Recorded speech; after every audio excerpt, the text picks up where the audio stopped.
Everyone, welcome again guys to our YouTube channel science classes.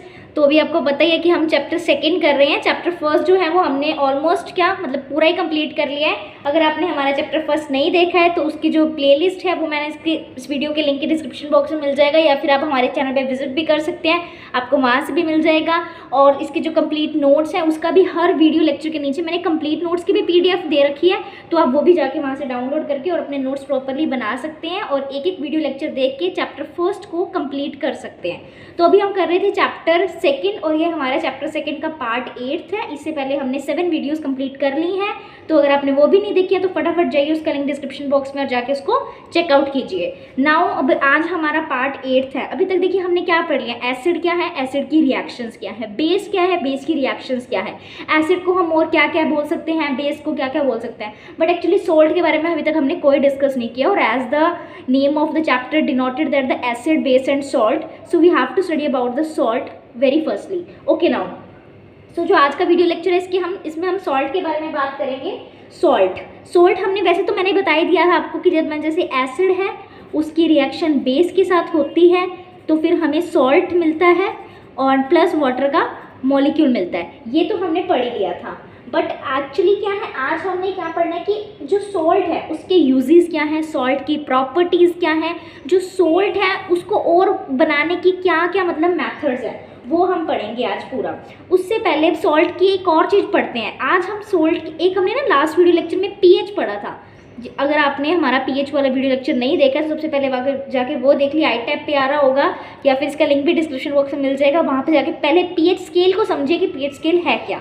अभी हम बात करते हैं कि सॉल्ट के अंदर pH स्केल कैसे होता है। अब देखिए, आप खुद दिमाग लगाइए, अगर एक स्ट्रॉन्ग एसिड है और एक स्ट्रॉन्ग बेस है, स्ट्रॉन्ग एसिड स्ट्रॉन्ग बेस, मैंने एक स्ट्रॉन्ग एसिड और स्ट्रॉन्ग बेस की आपस में रिएक्शन करवाई, तो एज ऑब्वियस जो सोल्ट बनेगा वो कैसा बनेगा, न्यूट्रल।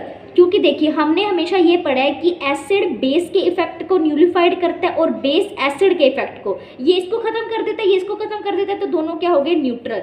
इसका मतलब कभी भी स्ट्रॉन्ग एसिड और स्ट्रॉन्ग बेस रिएक्ट करते हैं then the formed salt will be neutral, तो जो बनने वाला सोल्ट है वो न्यूट्रल होगा। अगर इस स्ट्रॉन्ग एसिड की जगह मैं कहूँ कि वीक एसिड है, वीक एसिड और स्ट्रॉन्ग बेस है, तो अब क्या है, बेस वाला करेक्टर ज़्यादा है, तो इसका मतलब अब वो न्यूट्रल नहीं बनेगा, उसकी pH कितनी बनेगी, ग्रेटर देन 7, वो बेसिक वाली साइड चला जाएगा। अगर यही मैं कह दूं कि नहीं जी हमने एसिड तो स्ट्रॉन्ग ही ले लिया है बट जो हमारा बेस है अब वो वीक हो गया है, अब बेस वीक है तो जो pH है उसकी वैल्यू 7 से कम हो जाएगी, that is show the acidic character.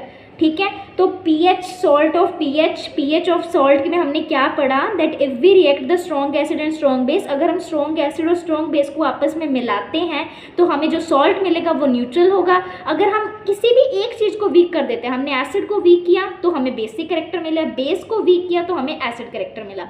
तो ये था हमारा topic pH of salts. Now we move to the next topic. So अभी हमने सॉल्ट पढ़ लिया, सॉल्ट की pH क्या होती है वो पढ़ लिया। हाँ, और पता है क्या, कई स्टूडेंट्स क्या करते हैं, बीच में वीडियो लेक्चर छोड़ देते हैं कि हाँ नोट्स तो दिख नहीं रहे हैं, तो जो नोट्स है वो मैंने हर वीडियो लेक्चर के लास्ट में शो किए हैं, तो प्लीज़ आप वीडियो को लास्ट तक वॉच कीजिए और नोट्स आपको ज़रूर शो किए हैं और नोट्स की एक एक लाइन मैंने एक्सप्लेन किया है। सो सॉल्ट, आज हम देखेंगे कि सॉल्ट बनता कैसे है। देखिए जो HCl है, HCl कौन है, स्ट्रॉन्ग एसिड, प्लस जब मैंने NaOH कौन है, स्ट्रॉन्ग बेस, जब मैंने इन दोनों की रिएक्शन करवाई तो मेरे पास NaCl बना। और अभी मैंने पढ़ा था कि अगर मैं स्ट्रॉन्ग एसिड लूँ और स्ट्रॉन्ग बेस लूँ तो जो मेरे पास सॉल्ट बनेगा वो कैसा बनेगा, न्यूट्रल। तो जो हमारा NaCl होता है ना, जो हम बेसिकली घर पे किचन वगैरह में नमक यूज़ करते हैं, वो हमारा NaCl होता है, साथ में इसके वाटर मॉलिक्यूल हो जाएगा। ठीक है, तो वो हमारा होता है NaCl। ऐसे ना ये NaCl ही नहीं, बहुत तरह के सॉल्ट्स हमें रिवर्स में मिलते हैं, जो हमारी नदियाँ वगैरह होती हैं वहाँ पे बहुत तरह के सॉल्ट्स मिलते हैं, बट इनको फिर क्या है, सेपरेट कर लिया जाता है कि जैसे नमक को उनसे अलग कर लिया जाता है, अपने कहते हैं काला नमक, पाकिस्तानी नमक, तो ये एक अलग नमक होता है, इनको मशीन्स और एक्सपेरिमेंट्स वगैरह के थ्रू अलग कर लिया जाता है। ठीक है, ये जो हमारे पत्थर चट्टाने होते हैं उसमें मिलता है हमें, जिसको हम अलग कर लेते हैं। और जो हमारा जो NaCl है ना, एक इसकी सबसे खास बात क्या है, जो महात्मा गांधी की दांडी मार्च थी ना, उसमें जो नमक है वो एक सबसे इम्पॉर्टेंट सिंबल है किसके लिए, फ्रीडम फॉर स्ट्रगल के लिए, कि जो स्ट्रगल के लिए मतलब फ्रीडम हुई थी, उसमें जो NaCl है वो एक सिंबल बना था, जो था महात्मा गांधी दांडी मार्च। अच्छा अब देखिए, ये तो था NaCl। अब देखिए सिर्फ एक NaCl सॉल्ट थोड़ी होता है। अब सॉल्ट जो है ना वो है हमारे 5 तरह के सॉल्ट्स हैं, सॉरी 4 तरह के सॉल्ट्स अभी हम डिस्कस करने वाले हैं। तो मैं अभी आपको सबसे पहले उनकी नेमिंग शो कर देती हूँ। सो जो फर्स्ट सॉल्ट है वो है NaOH, that is sodium hydroxide. ठीक है, जस्ट अ मिनट, ओके ना। फर्स्ट सॉल्ट है हमारा NaOH। Second salt is the, मतलब सॉल्ट नहीं है ये, क्या कॉमन सॉल्ट्स हैं। बेकिंग सोडा, बेकिंग पाउडर, नाम तो आपने सुना ही होगा। ये हम किचन्स वगैरह में नहीं यूज़ करते, केक बनाने में half spoon baking soda, half spoon baking powder, तो ये वहाँ यूज़ होता है बेकिंग सोडा, बेकिंग पाउडर। ठीक है, और एक हमारा होता है ब्लीचिंग पाउडर, हम ब्लीच वगैरह करवाने जाते हैं तो वहाँ पे ब्लीचिंग पाउडर यूज़ होता है। ठीक है, और फोर्थ है हमारा वॉशिंग सोडा, हमने किसी कपड़े वगैरह को वॉश करना है तो वहाँ पे हम वॉशिंग सोडा का यूज़ करते हैं। ठीक है, तो ये हमारे कुछ 4-5 ये 4 ही हैं, 4 सॉल्ट्स हैं। हम अब इनको हम लाइन बाय लाइन डिस्कस करेंगे, ये कैसे होते हैं, कैसे बनते हैं, कहाँ कहाँ इनका यूज़ होता है। ये तो सॉल्ट्स हैं, अभी हम कोई भी टॉपिक डिस्कस करते हैं हम उसमें क्या पढ़ते हैं, वो चीज़ कैसे बनी, कहाँ से आई, उसके कितने टाइप्स हैं, वो कैसे बने। तो हमने पढ़ लिया सॉल्ट क्या है, सॉल्ट की pH कैसी है। अब हम पढ़ेंगे कि जो ये चारों तरह के सॉल्ट्स हैं ये कैसे कैसे होते हैं। तो सबसे पहले अभी हम मूव कर रहे हैं NaOH पे।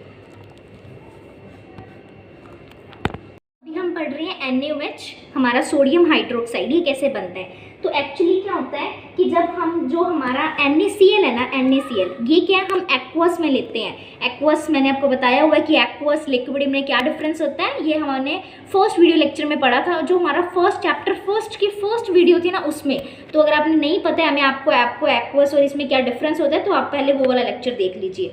अब देखिए हमने क्या किया, जो हमारा सोडियम क्लोराइड है उसका एक्वस सॉल्यूशन में से जब हम इलेक्ट्रिसिटी पास आउट करते हैं और in the presence of water, तो हमें NaOH that is our sodium hydroxide, साथ में क्लोरीन और साथ में हाइड्रोजन गैस हमारी रिलीज होती है। ये क्या है इसका preparation method of NaOH, this is the preparation method of NaOH।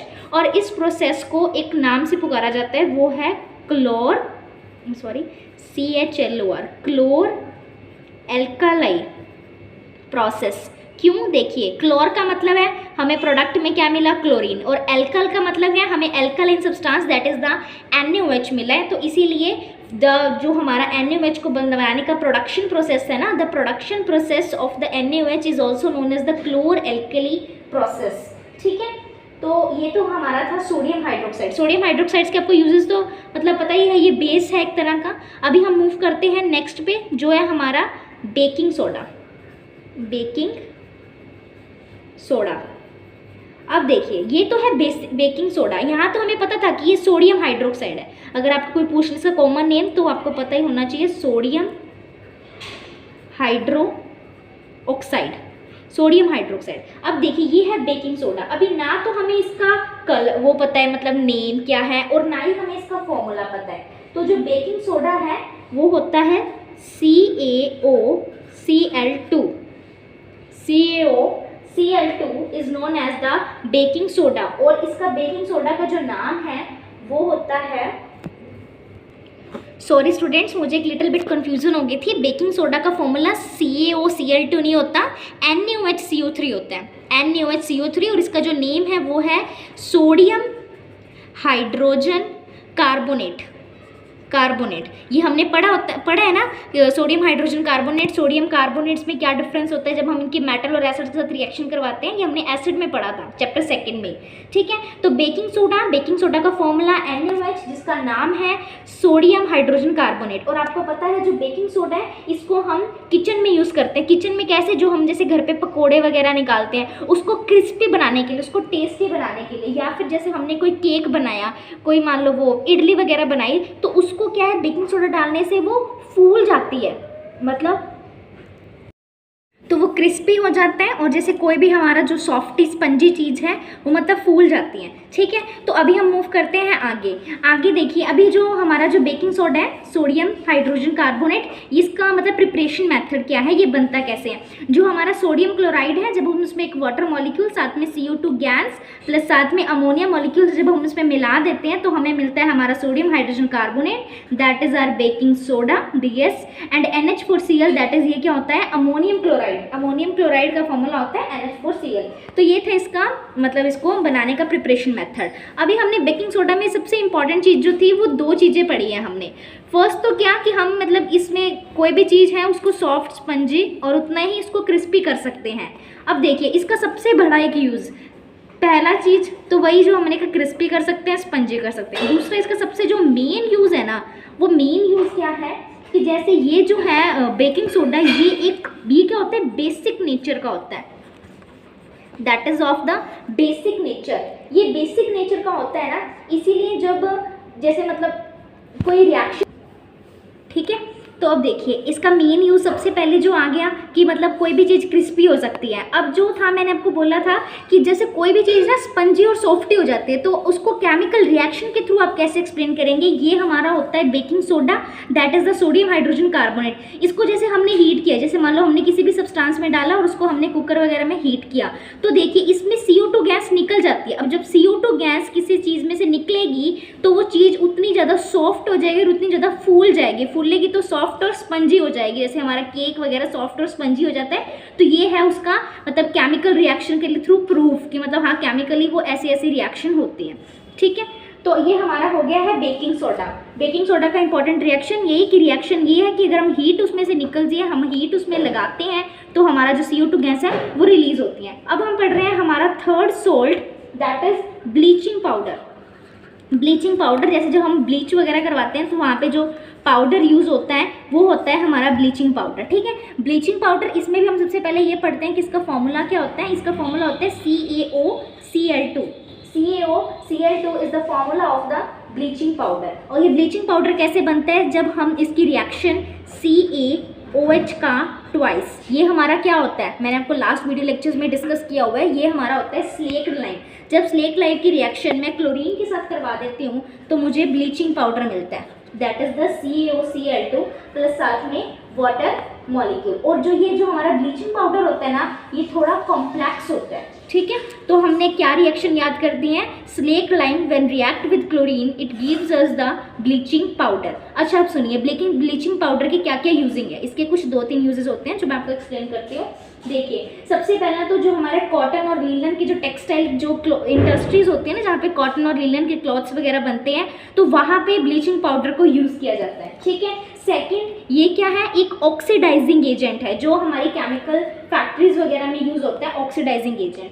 और जैसे अगर हमने कोई भी वाटर है, वाटर को ये फ्री फ्रॉम जर्म्स कर देता है, फ्री फ्रॉम जर्म्स, मतलब अगर जैसे पानी में बैक्टीरिया वगैरह हमें लग रहा है कि पानी साफ़ नहीं है, तो अगर हम उसमें ब्लीचिंग पाउडर थोड़ा डाल दें तो वो वाटर फ्री फ्रॉम जर्म्स हो जाता है। तो इसकी हमने 3 एप्लीकेशंस पढ़ी हैं।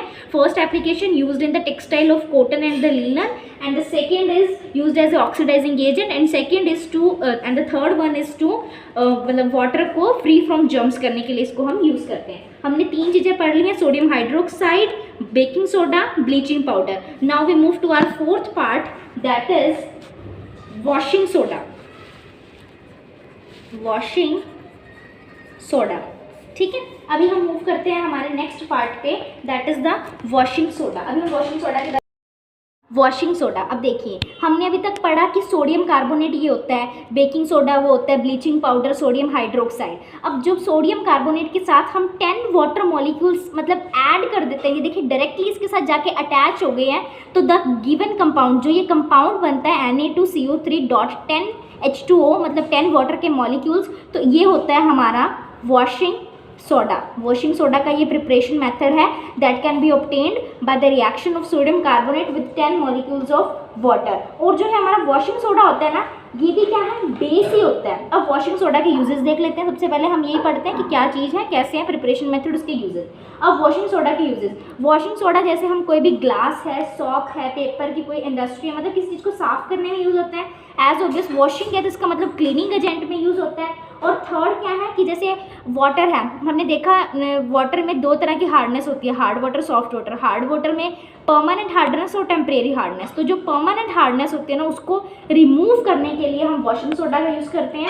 और कोई भी सोडियम कंपाउंड, जैसे देखिए Na2CO3, NaCl, कोई मतलब कोई जो सोडियम के कंपाउंड्स है ना, उनको भी हम वॉशिंग सोडा के थ्रू बना सकते हैं। अब देखिए Na2CO3 10H2 है, इसमें से अगर मैं वाटर के 10 मॉलिक्यूल्स निकाल दूँ तो मुझे दोबारा Na2CO3 मिल गया।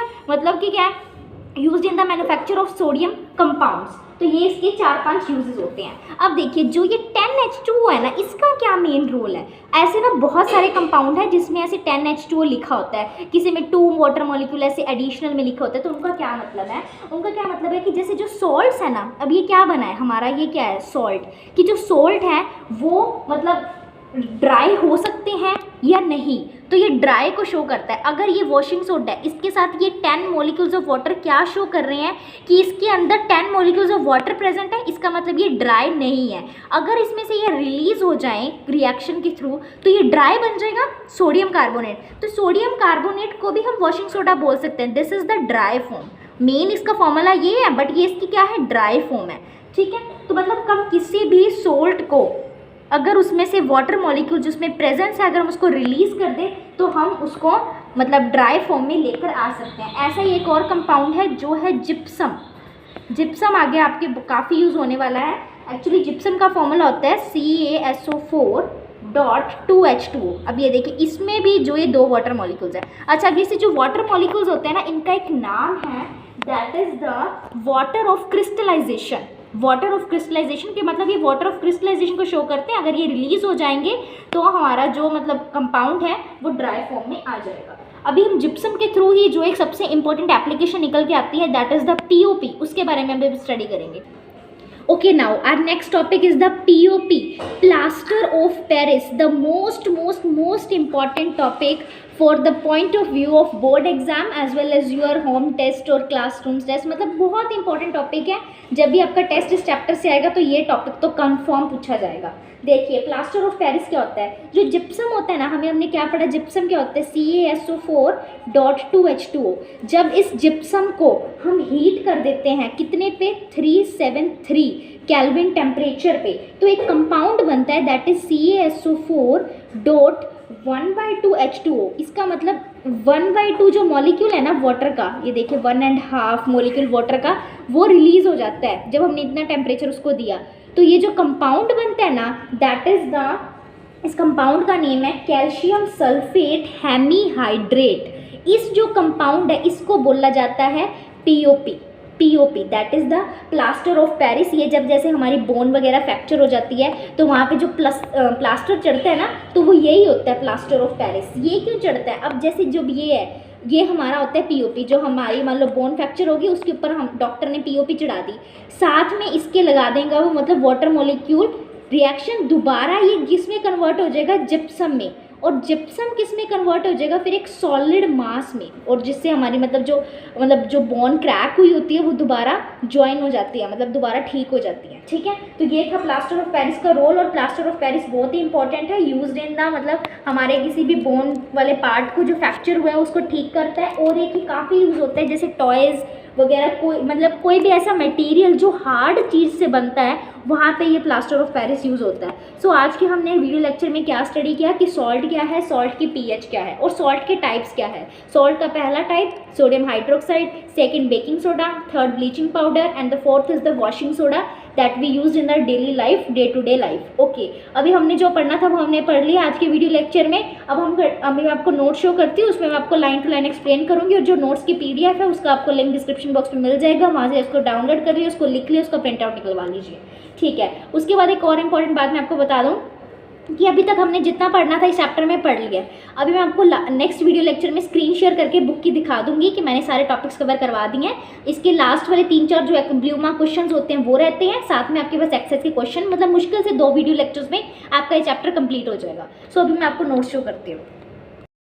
We come to the notes, our topic is the more about salts. तो वही आज हमने क्या पढ़ा कि preparation, properties and the uses of salts, कि क्या क्या इसके यूजेस है। उसके बाद मैंने आपको बताया कि पीएच ऑफ सॉल्ट क्या है, कि सॉल्ट ऑफ जैसे कोई भी स्ट्रॉन्ग एसिड और स्ट्रॉन्ग बेस है तो उससे जो सॉल्ट बनेगा वो न्यूट्रल होगा, और अगर कोई स्ट्रॉन्ग एसिड है बट वीक, मतलब जो बेस है वो वीक हो जाता है तो वो एसिडिक हो जाएगा। क्यों? क्योंकि जो चीज़ स्ट्रॉन्ग, तो जो स्ट्रॉन्ग, अगर बेस स्ट्रॉन्ग हो जाता है तो जो हमारा मतलब सॉल्ट है उसकी जो पीएच है वो बेसिक हो जाएगी। ये हमने पढ़ लिया।